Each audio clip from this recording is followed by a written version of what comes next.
नमस्कार।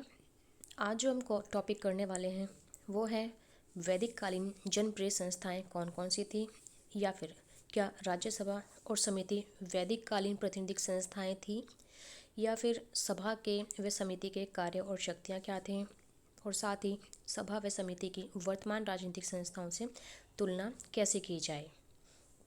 तो हम अगर इन सभी क्वेश्चंस की बात करते हैं तो इनमें से कोई भी क्वेश्चन आ जाए तो ये जो आंसर है वो बिल्कुल सही बैठेगा आपके आंसर राइटिंग के लिए। और यह वीडियो थोड़ा शॉर्ट रहेगा और इसके आने वाले वीडियो में पूरे टॉपिक को कवर करने की कोशिश की जाएगी।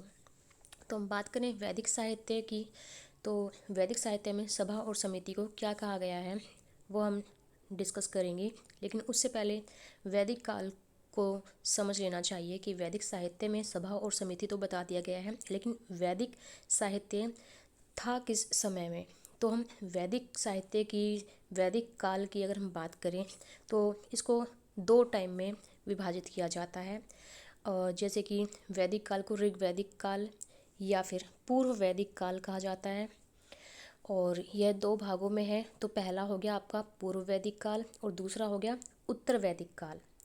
पूर्व वैदिक काल की अगर हम बात करें तो इसका जो काल है वो 1500 से 1000 ईसा पूर्व का माना जाता है, और उत्तर वैदिक काल की अगर हम बात करें तो इसका काल 1000 ईसा पूर्व से 600 ईसा पूर्व माना जाता है।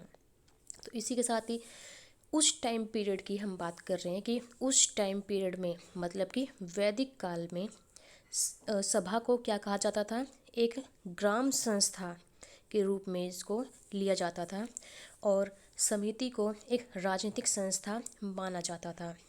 सीधी सिंपल सी चीज़ है कि सभा क्या होती थी, एक ग्रामीण स्तर की, एक विलेज लेवल की संस्था मानी जाती थी, और समिति एक सेंट्रल लेवल की संस्था थी जहाँ पर राजा पार्टिसिपेट करता था और वहाँ बैठकें होती थी सेंट्रल लेवल पर, और वो एक बड़े लेवल की समिति मानी जाती थी जहाँ पर राज्य से जुड़ी हुई समस्याएं क्या क्या हैं उनसे उन टॉपिक्स पर वाद विवाद होता था। जैसे कि आगे बताया गया है कि राजा समिति की बैठकों में भाग लेता था जहाँ राज्य की समस्याओं पर वाद विवाद होता था। अगर हम अथर्ववेद, इन्हीं कालों में अथर्ववेद की बात करते हैं तो उसमें भी सभा और समिति को प्रजापति की दो पुत्रियां कहा गया है, और ये संस्थाएं राजा की निरंकुशता पर कंट्रोल रखती थी।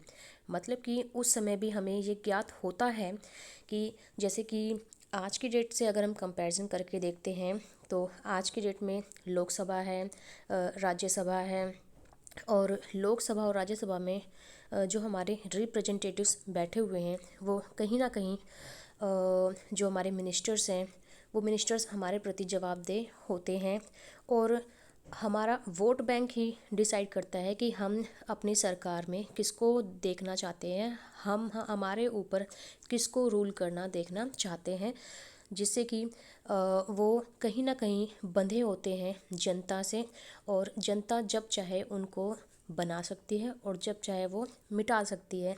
इसलिए हमेशा सरकार जो आज की डेट में है वो जवाबदेह बनी रहती है किसके प्रति, जनता के प्रति।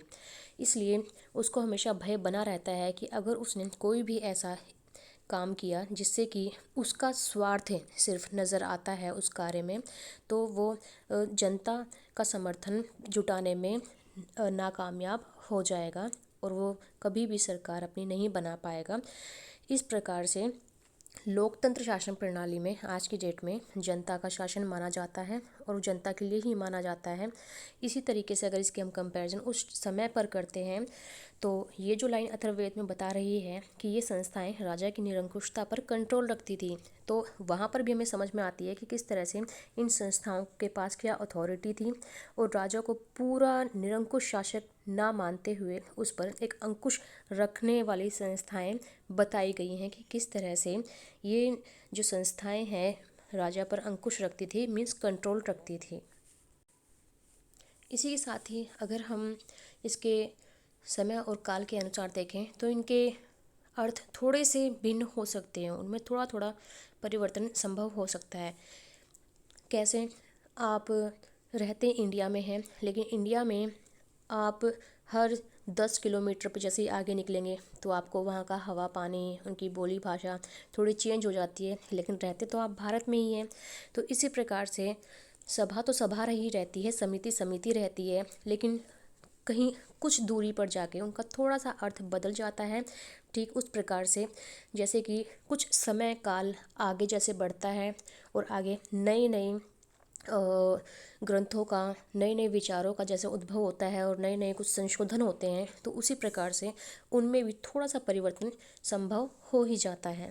तो उसी हिसाब से पराशर माधव ने बृहस्पति में 4 प्रकार की सभाओं का वर्णन किया है, जिसमें से पहली है अचल सभा, जो कि गाँव में होती थी।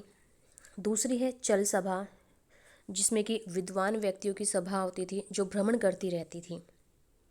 तीसरी होती थी अधिकार संपन्न समिति, इनमें अधीक्षक इसका प्रधान होता था, अधीक्षक जो सुपरिंटेंडेंट होता है इसका प्रधान होता था।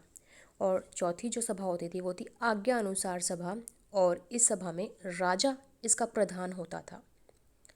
फिर हम आगे देखेंगे, भृगु ने इस ग्रंथ में कुछ साधारण सभाओं का भी जिक्र किया है जो कुछ विशिष्ट जातियों की होती थी।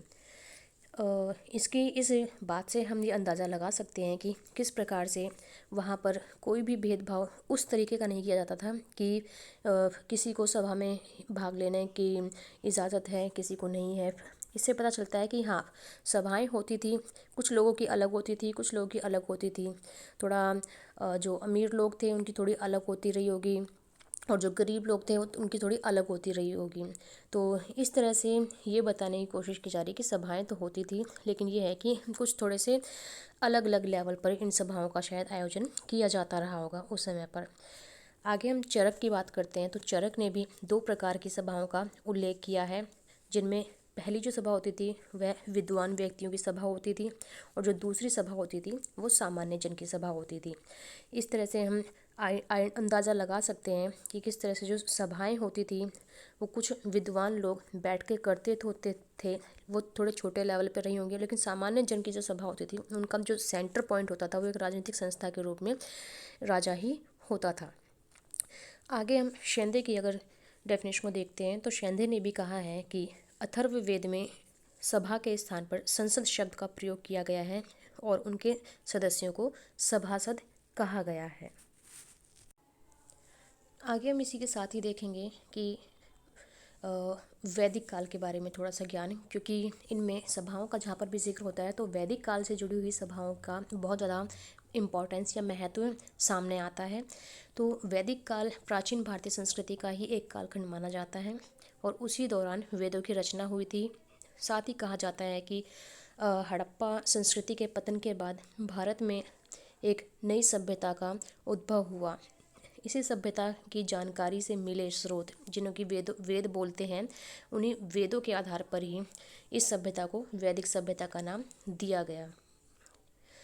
तो वैदिक काल में सभा और समिति राजा को सलाह देने वाली संस्था मानी गई है, कि सभा हो या समिति हो, उन दोनों का कार्य क्या होगा कि वो राजा की सलाहकारी सभाओं या समिति के रूप में कार्यरत रहेंगी। सभा की यहाँ अगर इसमें देखा जाए तो सभा में कहा गया कि श्रेष्ठ और संभ्रांत लोगों की संस्था कही गई है। मतलब श्रेष्ठ और जो बुद्धिजीवी लोग होते हैं, जिनके नॉलेज जो है, जानकारी जो है, विद्वान जो होते हैं, उनका बहुत ही मतलब कि श्रेष्ठतर लेवल की नॉलेज होती है, तो वे लोग सभा में सभा करते थे। संस्था मतलब इसको एक तरह की संस्था मानी गई है। और समिति जो है वो सामान्य जनता का प्रतिनिधित्व करती थी। तो इस तरह से हम देख सकते हैं कि 2 जगह पर इनको डिवाइड किया गया है, कि जो श्रेष्ठ और संभ्रांत लोग हैं उनकी संस्था को अलग से एक सभा का नाम दिया गया है, और दूसरा जो सामान्य जनता का प्रतिनिधित्व करते हैं उनको समिति कहा गया है। साथ ही एक विदत सभा हुआ करती थी।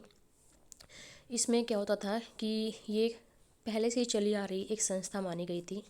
और ऋग्वेद में अगर हम बात करें तो कहा जाता है कि सबसे ज़्यादा इस विदत का ही जिक्र हुआ है, और तकरीबन 122 बार इसको इसमें बोला गया है ऋग्वेद में। और इस संस्था की खास बात ये रही कि इस संस्था में स्त्री और पुरुष दोनों ही शामिल होते थे और इनमें जिन टॉपिक्स को लेकर बात होती थी वो होते थे जो कि हमेशा सामाजिक जो कार्य होते थे, उन सामाजिक कार्यों में आप जो भी कार्य आपको लगता है कि हाँ सामाजिक हैं, वो चाहे धर्म कर्म से रिलेटेड हो या विवाह वगैरह से संबंधित हो या उससे जुड़े जितने भी काम होते हैं वो सारे इन्हीं में ही डिसाइड या डिस्कशन किया जाता था, जिन्हें कि विदत कहा जाता था। तो समय की दृष्टि से ये भी बहुत ही इम्पोर्टेंट सभा थी।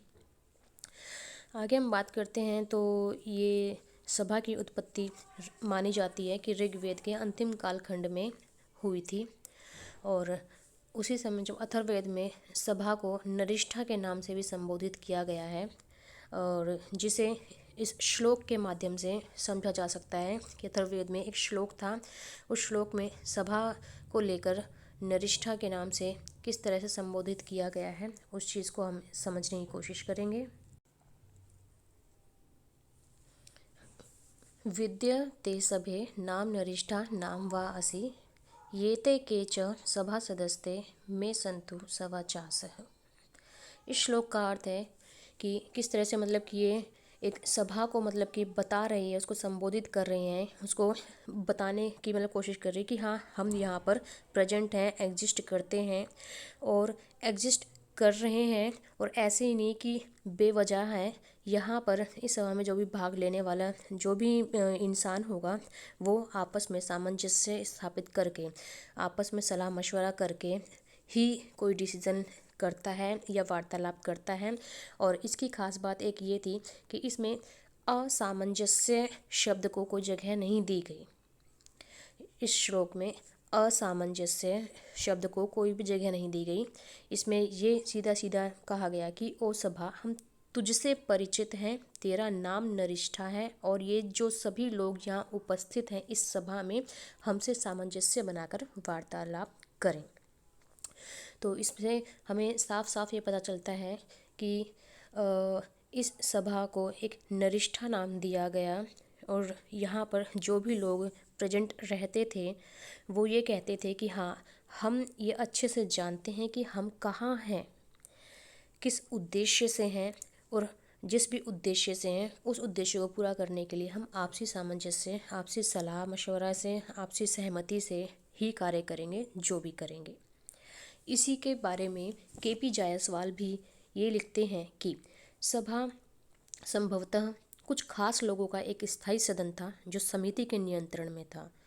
तो इससे हम अंदाज़ा लगा सकते हैं किस तरह से ये बताने की कोशिश की जा रही है कि अगर हम एग्ज़ाम्पल लें आज की डेट में हम बात करें मंत्री मंडल की और दूसरी तरफ लोकसभा के जो बाकी सांसद हैं उनकी, तो किस तरह से यहाँ पर हम मंत्री परिषद को सभा मान सकते हैं और जो सांसद हैं लोकसभा के उनको हम समिति मान सकते हैं।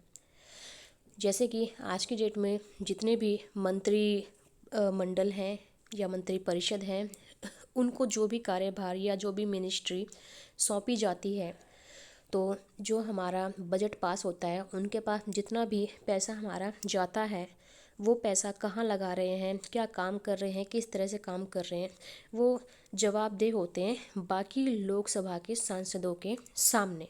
तो एक तरीके से लोकसभा के जो सांसद होते हैं जिनके पास कोई मिनिस्ट्री नहीं होती है, वो जो हमारे मंत्रिमंडल हैं जिनके पास मिनिस्ट्रीज़ होती हैं उनसे कोई भी सवाल पूछ सकते हैं उनके संबंधित मिनिस्ट्रीज़ के रिगार्डिंग। तो एक तरीके से हम कह सकते हैं कि लोकसभा के जो सांसद हैं वो अपने नियंत्रण में रखते हैं जो हमारे कैबिनेट्स या फिर मंत्रिमंडल होते हैं। तो इसी तरीके से यहाँ पर समिति जो है, समिति के नियंत्रण में कौन है, सभा, जो कुछ खास लोगों की होती थी।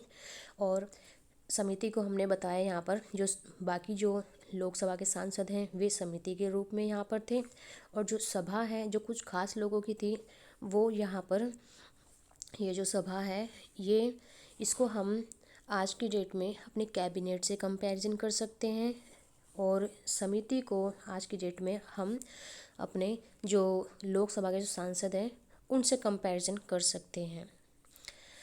तो सभा एक लोकप्रिय सदन था और सभा में सिर्फ सामंजस्य को ही स्थान दिया गया है। तो ये लाइन यहाँ पर भी हमें कोट नज़र आती है।